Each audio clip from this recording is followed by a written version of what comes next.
సంవత్సరం ఎక్కడా కూడా రాదు. హర్యాంక వంశం స్టార్ట్ చేసినటువంటి ఇయర్ ఎక్కడా కూడా రాదు. ఓకేనా? అదంతా కూడా అప్రాక్సిమేట్గా, అంటే ఎవరు కూడా పూర్తి స్థాయి కరెక్ట్ డేట్ అనేటువంటిది చెప్పలేకపోయారు. ఒక్కొక్కరి యొక్క హిస్టారియన్స్ ఒక్కొక్కలాగా చెప్తారు. మనము ఏదో ఒకదానికి ఫిక్స్ అయిపోదాం. 543 BCలో రిపుంజయుడు అనేటువంటి వ్యక్తిని ఓడించి బింబిసారా అనేటువంటి వ్యక్తి ఏ వంశాన్ని స్థాపించాడు? హర్యాంక వంశాన్ని స్థాపించాడు. ఇలా మగధ సామ్రాజ్యము అనేటువంటిది, మగధ రాజ్యము అనేటువంటిది 3 రాజవంశాల యొక్క పరిపాలనలో ఒక ఫేమస్ డైనాసిటీ లాగా మారింది. ఆ 3 రాజవంశాలు ఏంటి అంటే, ఆ 3 క్లాన్స్ ఏంటి అంటే, హర్యాంక క్లాన్ అనేటువంటిది ఒకటైతే, శిశునాగా క్లాన్ అనేటువంటిది ఒకటైతే, నందా క్లాన్ అనేటువంటిది ఇంకొక అంటే హర్యాంక వంశము, శిశునాగ వంశము, నంద వంశము. హర్యాంక వంశము, శిశునాగ వంశము, నంద వంశము. ఈ 3 వంశాల వాళ్ళు పరిపాలించిన కాలంలో మగధ రాజ్యము అనేటువంటిది మిగిలిన అన్ని రాజ్యాలను తలలో కలిపేసుకుంది. మగధ రాజ్యము అనేటువంటిది మిగిలిన అన్ని రాజ్యాలను కలిపేసుకుంది. ఏ వంశాల వాళ్ళు రూల్ చేసినప్పుడు? ఏ వంశాల వాళ్ళు రూల్ చేశాడు? హర్యాంక వంశము, శిశునాగ వంశము, నంద వంశము. హర్యాంక వంశము, శిశునాగ వంశము, నంద వంశము పరిపాలించినప్పుడు మగధ రాజ్యము అనేటువంటిది రిమైనింగ్ 15 షోడశ మహాజనపదాస్ డైనాసిటీస్ అన్నింటినీ కూడా తనలో కలిపేసుకుంది మగధ రాజ్యం. మగధ రాజ్యం మగధ సామ్రాజ్యం లాగా మారింది. ఒక చిన్న రాజ్యం కాస్త ఒక పెద్ద రాజ్యం లాగా మారింది. మరి మగధ రాజ్యం అనేటువంటిది మిగతా రాజ్యాల కంటే కూడా అప్పర్ హ్యాండ్ సాధించడానికి రీజన్స్ ఏంటి? మరి మిగతా రాజ్యాలలో కూడా ఫేమస్ రూలర్స్ ఉన్నారు, కానీ మగధ రాజ్యానికి ఒక సామ్రాజ్యం లాగా మారడం కోసం హెల్ప్ అయినటువంటి కండిషన్స్ ఏంటి? దానికి పాజిటివ్ పాయింట్స్ ఏమున్నాయి? మగధ అనేటువంటిది ఒక గొప్ప సామ్రాజ్యం లాగా మారడానికి హెల్ప్ చేసినటువంటి ఆ పాయింట్స్ ఏంటి, ఆ కారణాలు ఏంటి అనేటువంటివి చూద్దాం. అర్థమవుతుందని నేను చెప్పేది? ఏం చెప్తున్నాను అంటే, మగధ రాజ్యం గురించి చెప్తున్నాను, మగధ డైనాసిటీ అనేటువంటి దాని గురించి చెప్తున్నాను. మగధ రాజ్యం దేని క్యాపిటల్గా చేసుకొని రూల్ చేసింది? రాజగృహం, గిరివ్రజం, పాటలీపుత్రం అనేటువంటిది. మగధ రాజ్యము అనేటువంటి దాన్ని మనకి 3 వంశాల వాళ్ళు పరిపాలించారు. ఏ వంశాల వాళ్ళు? హర్యాంక వంశం, శిశునాగ వంశం, నంద వంశం అనేటువంటిది. ఈ 3 రాజ్యవంశాల కాలంలో మగధ రాజ్యం అనేటువంటిది మగధ సామ్రాజ్యం లాగా మారింది అనేటువంటిది. అంటే ఒక గ్రేట్ ఎంపైర్ లాగా మారింది, ఒక కింగ్డమ్ లాగా మారిపోయింది. ఎవరి కాలంలో అంటే ఈ 3 రాజ్యవంశాల కాలంలో. మరి హర్యాంక వంశము అనేటువంటి దాన్ని ఎవరు స్టార్ట్ చేశారని చెప్పాను? బింబిసారా. మరి హర్యాంక వంశము అనేటువంటి దాన్ని బింబిసారా అనేటువంటి వ్యక్తి రూల్ చేయడం జరిగింది. హర్యాంక వంశాన్ని బింబిసారా అనేటువంటి వ్యక్తి స్టార్ట్ చేయడం జరిగింది. ఎవరిని ఓడించి? రిపుంజయుడు, బృహద్రథ వంశానికి చెందినటువంటి రిపుంజయుడిని ఓడించి ఈ హర్యాంక క్లాన్ని స్టార్ట్ చేసినటువంటి వ్యక్తి బింబిసారా అనేటువంటి వ్యక్తి. మరి మగధ రాజ్యము మిగతా రాజ్యాలన్నిటినీ కూడా తనలో కలిపేసుకోవడానికి మగధ రాజ్యానికి మిగతా రాజ్యాల కంటే కూడా కొన్ని ఫేవరబుల్ కండిషన్స్ ఉన్నాయి, అనుకూలమైనటువంటి పరిస్థితులు ఉన్నాయి.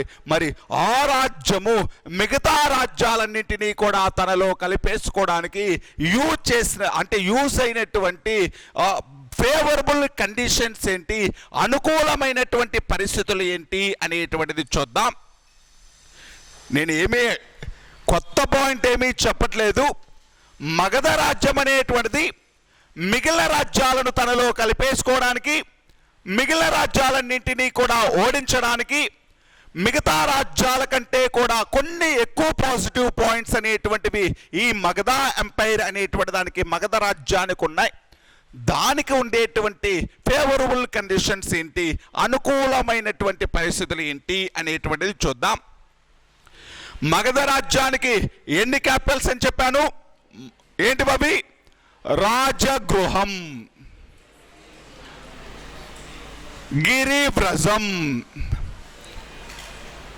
పాటలీపుత్రం. ఇప్పుడు ఒక్కసారి చూడండి, మీకు దుర్గము అంటే తెలుసు కదండి, కోట. దుర్గాలు అనేటువంటివి చాలా రకాలు ఉంటాయి. గిరిదుర్గము, వనదుర్గము, జలదుర్గము అని ఉంటాయి. గిరిదుర్గము అంటే ఒక పెద్ద కొండపైన నిర్మించినటువంటివి, గిరులపైన నిర్మించినటువంటివి గిరిదుర్గము. వనదుర్గము అంటే చుట్టూ కూడా ఒక డెన్స్ ఫారెస్ట్ ఉంటుంది, దట్టమైనటువంటి అడవి ఉంటుంది, మధ్యలో నిర్మించినటువంటి కోట, అది వనదుర్గము. జలదుర్గము అంటే చుట్టూ కూడా నీటితో ఉంటుంది, మధ్యలో కోటను నిర్మించడం జరుగుతుంది, అవి జలదుర్గము. అంటే ఈ ఎనిమీస్ నుంచి, శత్రు రాజుల నుంచి ప్రొటెక్ట్ చేసుకోవడం కోసం ఈ దుర్గాలు అనేటువంటివి ఎప్పుడూ కూడా శత్రురాజులు అంత ఈజీగా అటాక్ చేయలేనటువంటి ప్లేస్లో నిర్మించుకుంటూ ఉంటారు. గిరిదుర్గము అంటే ఒక పెద్ద కొండపైన కోటను నిర్మించుకున్నారు అంటే అక్కడికి శత్రురాజులు రావడం అనేటువంటిది కష్టము. ఒకవేళ శత్రురాజులు ఆ కొండపైకి రావాలన్నా కూడా ఎప్పుడూ కూడా పైన ఎవరైతే ఉన్నారో వాళ్ళదే అప్పర్ హ్యాండ్ అవుతుంది. పైన కొండ మీద ఉన్నటువంటి వాళ్ళు ఈజీగా ఎవరిని ఓడించవచ్చు? కొండ కింద నుంచి వచ్చే వాళ్ళని ఈజీగా ఓడించవచ్చు. ఎక్కేటప్పుడే వాళ్ళందరినీ కూడా వాళ్ళ దగ్గర ఉండేటువంటి వెపన్స్ తోటి ఓడించవచ్చు. అందుకని దేన్ని ప్రిఫర్ చేస్తారు? గిరిదుర్గము. రెండోది వనదుర్గము అంటే చుట్టూ కూడా చాలా దట్టమైనటువంటి అరణ్యం మధ్యలో, ఎవరికీ తెలియదు అక్కడ ఒక కోట ఉందని, అక్కడ అందరూ జనాలు ఉన్నారని చెప్పేసి ఎవరికీ తెలియదు. చుట్టూ కూడా అడవుల మధ్యలో నిర్మించుకుంటారు, అక్కడికి రావడం చాలా కష్టము ఈ ఎనిమీస్ రూల్ అంటే ఎనిమీ కింగ్డమ్స్ వాళ్ళు. నెక్స్ట్ది జలదుర్గము అనేటువంటిది చుట్టూ కూడా వాటర్ ఉంటుంది, ఆ వాటర్ అనేటువంటి దాన్ని దాటుకొని క్రాస్ చేసి రావడం. లేకపోతే ఒక్కొక్కసారి జలదుర్గము అంటే అండర్ గ్రౌండ్ నీటి లోపల కూడా నిర్మించడం జరుగుతుంది. అటువంటి టెక్నాలజీలు కూడా ఉన్నాయి ఆ రోజుల్లోనే. మరి ఆ నీటి జలదుర్గము అంటే అండర్ గ్రౌండ్లోనైనా నిర్మించవచ్చు, లేకపోతే చుట్టూ కూడా వాటర్ ఉంటుంది, మధ్యలో కోట ఉంటుంది. అక్కడికి వెళ్ళడం అనేటువంటిది అంత ఈజీ కాదు, శత్రురాజులు అంత ఈజీగా అటాక్ చేయలేరు. మరి ఎటువంటి దుర్గాలు? మీకు ఎప్పుడైనా కూడా కొండవీడు దుర్గము తెలుసు కదండి. కొండవీడు ఎక్కడుంది? సరే, అంత దూరం ఎందుకు? కొండపల్లి కోట తెలుసు కదండి. కొండపల్లి హైదరాబాద్కి వెళ్ళేటువంటి రూట్లో ఉంటుంది కొండపల్లి కోట. అంటే కొండపల్లి అనేటువంటిది అన్నీ కూడా ఎక్కడుంటాయి చూడండి. కోటలన్నీ కూడా ఎక్కడుంటాయి? కొండ మీదే ఉంటాయి. కోటలన్నీ కూడా ఎక్కడుంటాయి? చంద్రగిరి కోట ఎప్పుడైనా చూసారా? లేకపోతే పెనుగొండ ఎప్పుడైనా చూసారా? గండికోట, ఇవన్నీ కూడా ఎక్కడుంటాయి? కొండల మీద, అడవుల అంటే ఎన్ని కూడా అడవుల్లో, లేకపోతే చుట్టూ గుట్టలు, కొండల మీదే ఉంటాయి కోటలు. ఎందుకని అంత ఈజీగా అటాక్ చేయలేరు ఎవరైనా కూడా. అందుకని ప్రొటెక్ట్ చేసుకోవడం కోసమని అలా నిర్మించుకుంటారు. సరే, ఇప్పుడు ఒకసారి చూడండి, ఒకసారి ఇలా చూడండి. రాజగృహము, నేనేం చెప్తున్నాను? మగధ రాజ్యం యొక్క రాజధానుల గురించి చెప్తున్నాను. ఏ రాజ్యాలవి? రాజగృహము, గిరివ్రజము, పాటలీపుత్రం. రాజగృహము అనేటువంటిది ఇది స్థలదుర్గము. అంటే అర్థం ఏంటి? స్థలదుర్గము అంటే యాక్చువల్గా కోట అనేటువంటిది ఉంటుంది, చుట్టూ కూడా కొండలు గుట్టలు. ఎక్కువగా చూడండి, జార్ఖండ్ అనేటువంటిది ఎలా ఉంటుంది? బీహార్లో కలిసే ఉండేది కదా, జార్ఖండ్ బీహారు రెండు కలిసే ఉండేటివి. జార్ఖండ్ అనేటువంటిది ఎప్పుడు కూడా అంటే ఎక్కువ ఫారెస్ట్తో ఉంటుంది, అన్నీ కూడా లోయలు, గుట్టలు, గుహలు ఇలా ఉండిపోతుంది జార్ఖండ్ అనేటువంటిది. ఈ రాజగృహము అనేటువంటిది అంటే ఇది ఒక స్థలదుర్గము. చుట్టూ కూడా కొండలు గుట్టలు వీటన్నిటితో రక్షించబడుతూ ఉండేటువంటిది. ఎవరి యొక్క రాజధాని అంటే మగధ రాజ్యం యొక్క రాజధాని. అంటే న్యాచురల్ ప్రొటెక్టర్స్, సహజమైనటువంటి రక్షణలాగా పనిచేస్తున్నాయి, సహజంగానే ప్రొటెక్షన్ ఇస్తున్నాయి. ఎనిమీ రూలర్స్ నుంచి, శత్రురాజుల నుంచి వీళ్ళ యొక్క కోటని, వీళ్ళ యొక్క రాజధానిని, ఈ కొండలు అనేటువంటివి, చుట్టూ ఉన్నటువంటి కొండలు గుట్టలు ఇవన్నీ కూడా సహజమైనటువంటి రక్షణలాగా పనిచేస్తూ ఉన్నాయి. ఇది రాజగృహం. గిరివ్రజము అంటే ఇది ఒక పెద్ద కొండపైన నిర్మించినటువంటి, గిరి అంటే కొండపైన నిర్మించినటువంటి కోట. వీళ్ళ యొక్క రాజధానిని ఒక పెద్ద కొండపైన నిర్మించుకున్నారు మగధ రాజులు. దీనితోటి శత్రురాజులు అనేటువంటి వాళ్ళు వీళ్ళ యొక్క రాజధానిని క్యాప్చర్ చేయలేకపోతున్నారు. ప్రతిసారి కూడా అప్పర్ హ్యాండ్ ఎవరిది అవుతుంది అంటే మగధ రాజులదే అవుతుంది. పాటలీపుత్రం అనేటువంటి దానికి సంబంధించి, ఈ పాటలీపుత్రము అనేటువంటిది జలదుర్గము. పాటలీపుత్రం అనేటువంటిది జలదుర్గం. అంటే పాటలీపుత్రము అనేటువంటి దానిని అజాతశత్రువు అనేటువంటి వ్యక్తి నిర్మించాడు. పాటలీపుత్రము అనేటువంటి దాన్ని ఎవరు నిర్మించారు అంటే అజాతశత్రువు అనేటువంటి వ్యక్తి కన్స్ట్రక్ట్ చేయడం జరిగింది. ఈ పాటలీపుత్రాన్ని అజాతశత్రువు ఎలా నిర్మించాడు అంటే, అజాతశత్రువు అనేటువంటి వ్యక్తి నదుల మధ్యలో నిర్మించాడు. సోన్ మరియు గండక్ అనేటువంటి నదుల మధ్యలో నిర్మించడం జరిగింది. సోన్ మరియు గండక్ అనేటువంటి in between Son and Gandak rivers Pataliputra was constructed by Ajatashatru. Ajatashatru దేనిని నిర్మించాడు అంటే పాటలీపుత్రాన్ని నిర్మించాడు. ఏ రివర్ల మధ్యలో నిర్మించాడు? సోన్ మరియు గండక్, గంగా నది యొక్క ట్రిబ్యూటరీస్ అయినటువంటి, గంగా నది ఉపనదులైనటువంటి సోన్ మరియు గండక్ నదుల మధ్యలో నిర్మించాడు పాటలీపుత్రాన్ని. అంటే ఈ నదులను దాటుకొని, ఆ వాటర్ను దాటుకొని పాటలీపుత్రాన్ని క్యాప్చర్ చేయడం అంత ఈజీ కాలేదు శత్రురాజులకి. అంటే ఈ రాజధానికి, మగధ రాజుల యొక్క రాజధానికి సహజమైనటువంటి రక్షణలు ఉన్నాయి. అంటే మిగతా వాళ్ళకంటే కూడా ఇది ప్లస్ పాయింట్. ఎవరికి? మగధ రాజులకి.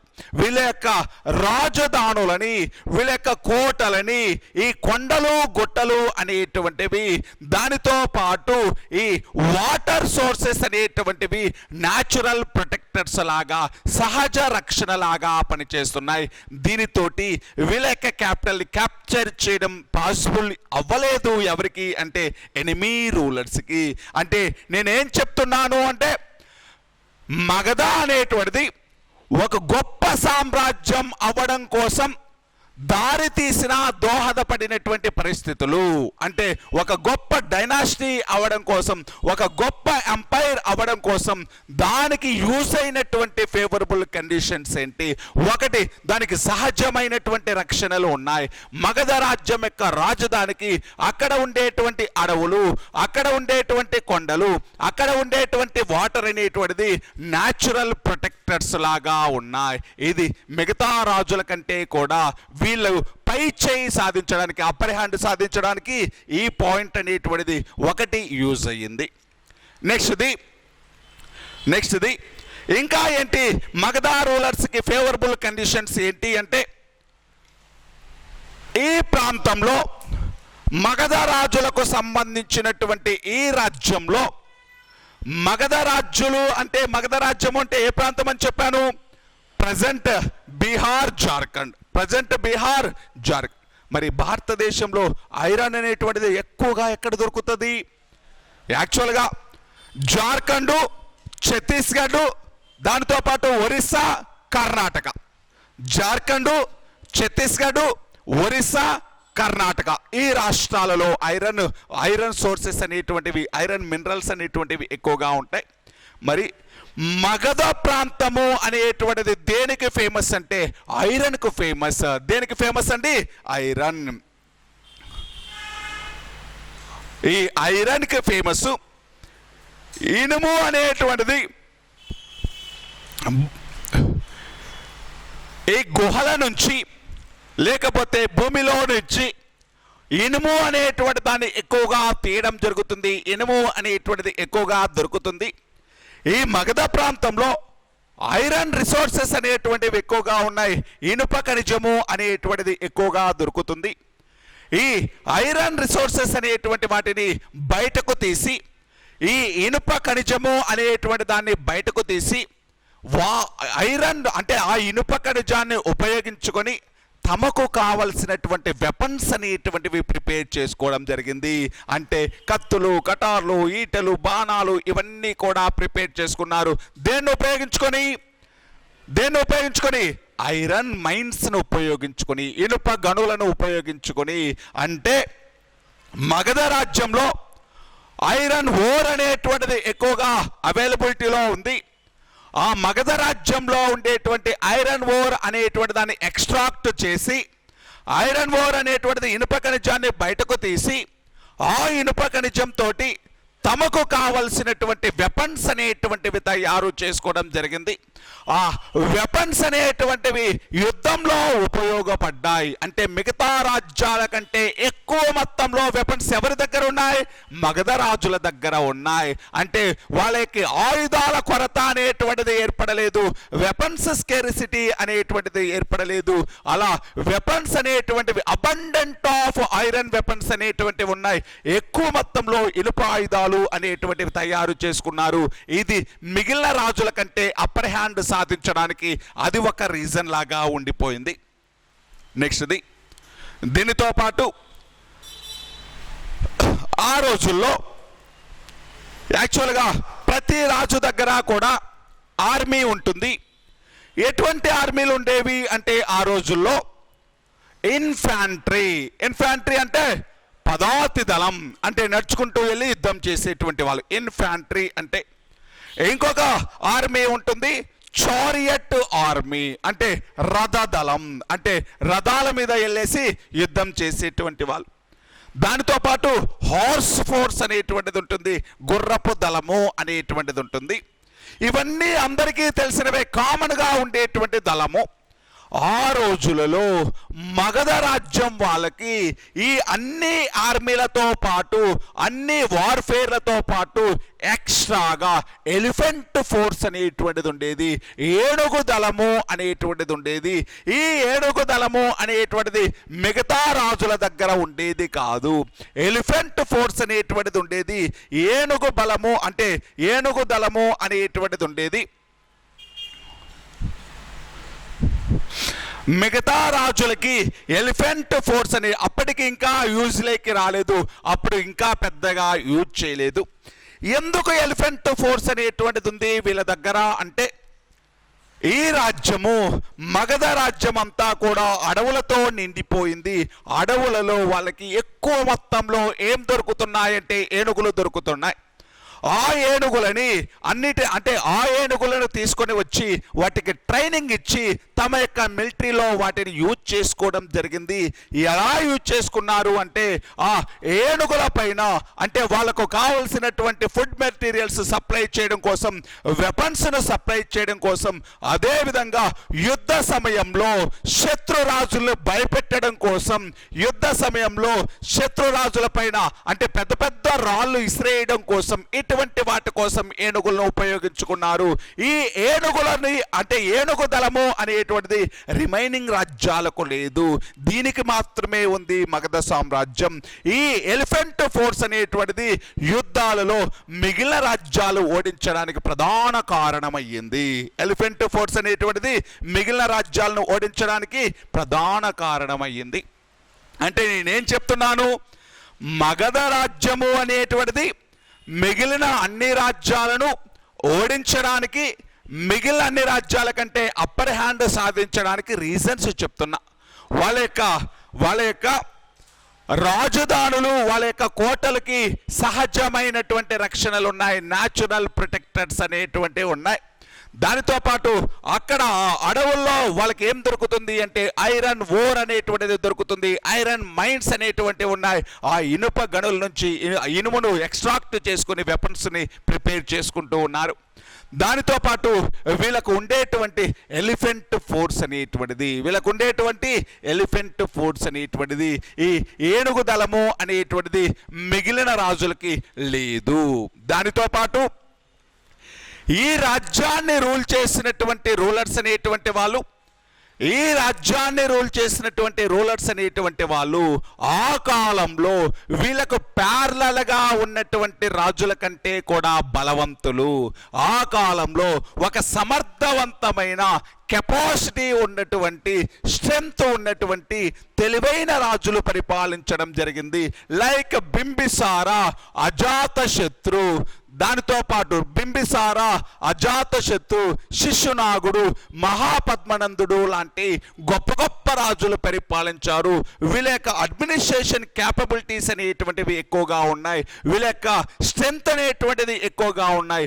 ఆ రోజుల్లో ఇలా అంటే మగధ రాజ్యాన్ని రూల్ చేసినటువంటి రాజులు అనేటువంటి వాళ్ళు మిగతా రాజ్యాల రాజుల కంటే తెలివైన వాళ్ళు, బలవంతులు అవడంతో మిగతా రాజ్యాలను ఓడించడం ఈజీ అయిపోయింది. మిగతా రాజ్యాలను ఓడించడం ఈజీ అయిపోయింది. ఇవి కొన్ని పాయింట్లు అండి. దేనికి కొన్ని పాయింట్లు, దేనికి ఇవన్నీ కూడా? మగధ రాజ్యం ఒక గొప్ప రాజ్యం లాగా ఎలా మారింది, ఎందుకు మారింది, దీనికి అంటే సహాయం చేసిన, హెల్ప్ చేసినటువంటి కొన్ని పాయింట్స్ ఏంటి అనేటువంటివి చెప్పుకున్నాం. ఎక్కడ అడుగుతాడు ఇవన్నీ కూడా? మెయిన్స్లో అడుగుతాడు. ఈ పాయింట్లన్నీ కూడా ప్రిలిమ్స్లో అడగడు. ఎక్కడ అడుగుతాడు? మెయిన్స్లో. ఒక్కోసారి దీనినే 4 ఆప్షన్స్గా కూడా ఇవ్వచ్చు, ఆబ్జెక్టివ్లో కూడా ఇవ్వచ్చు. మగధ రాజ్యం మిగిలిన రాజ్యాలన్నింటికంటే కూడా అంటే అప్పర్ హ్యాండ్ సాధించడానికి, మిగిలిన రాజ్యాల కంటే మిగిలిన రాజ్యాలు ఓడించడానికి ఈ క్రింది వాటిలో హెల్ప్ అవనిది ఏది అంటాడు.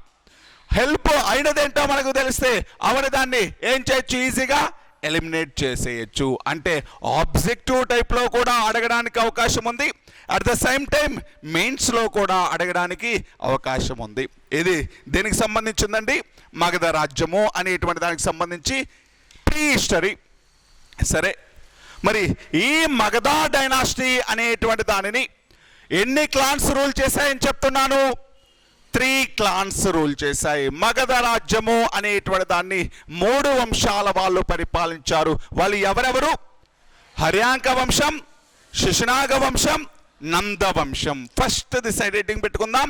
హర్యాంక క్లాన్.